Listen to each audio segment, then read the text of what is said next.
Welcome to the Epic Company Culture Podcast, where your host, Josh Sweeney, will give you, the business leaders, HR professionals, and company culture aficionados, the knowledge you need to take your company culture to the next level. Hi, my name is Josh Sweeney, and welcome to the Epic Company Culture Podcast. Before I get started, I'd like to thank Prototype Prime. Prototype Prime is a technology co-working space in Peachtree Corners, Georgia, that has worked with us to give us this amazing podcasting room. So, thank you. Our topic for today is contests and rewards. So, this is a retention strategy in a lot of ways, but it's also a way to get people motivated in the organization. Lots of contests and rewards happen every day in different organizations, just depending on which department or type of organization that you're working in. And when you think about contests and rewards, I have two shares that I'd like to highlight that really bring in, how these things can work. So the first one is, given my CRM and sales background, contests and rewards are at the core, or should be at the core, of any sales environment. If you really want to motivate people, get them competing in a sales environment and have contests and rewards. So some of the best places that I've seen are some of the places I've seen with the best culture, best sales culture, and amazing output would be a sales environment where they're competing on a recurring basis for some sort of outcome. Now, it's pretty common in large organizations to win the big trip of the year. But there's also micro contests that happen on a recurring basis. So who put the most qualified leads in the pipeline in any given week? And we track those on a board where everybody can see them and very well, specify to a good degree what qualified means. So there's all kinds of contests and rewards in sales environments that are very common.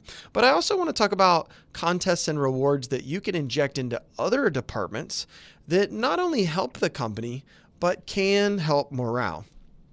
So when I was at Internet Security Systems, I worked in the Security Operations Center, and there was a large group of us.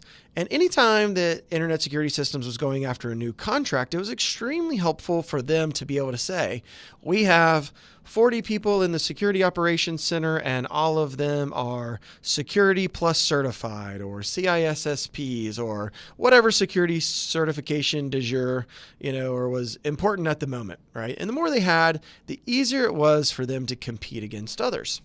So they put in this amazing contest, or more of a reward program than a contest, where they had a sliding scale based on the difficulty of each certification. And if you went and took the certification and you passed it, they would not only pay for the certification, but they would also give you a bonus. So for example, let's say that I took the Security Plus, and that's a very entry-level security certification. They would not only pay for that test when I passed it, but they would also give me a $500 bonus.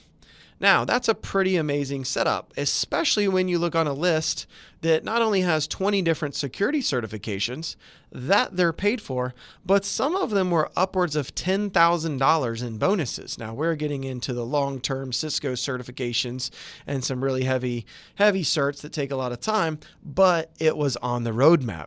So what happened in this environment? What happened at Internet Security Systems with the contest? Well, it went amazingly well.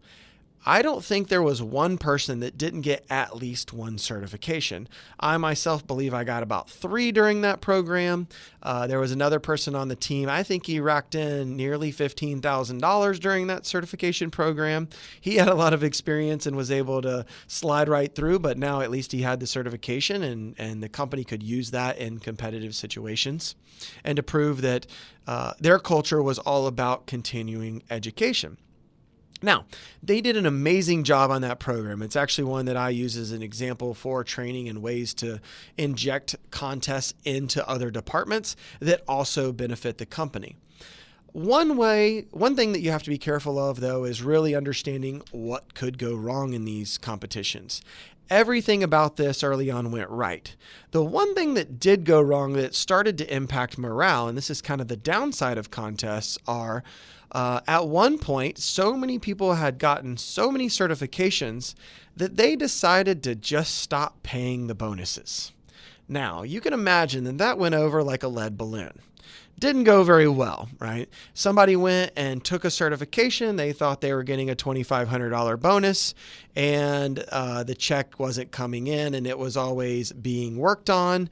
And I think the lack of transparency on the fact that they needed to cancel the program at that point was where they probably lost a lot of rapport and morale. But overall, an amazing program, an amazing opportunity.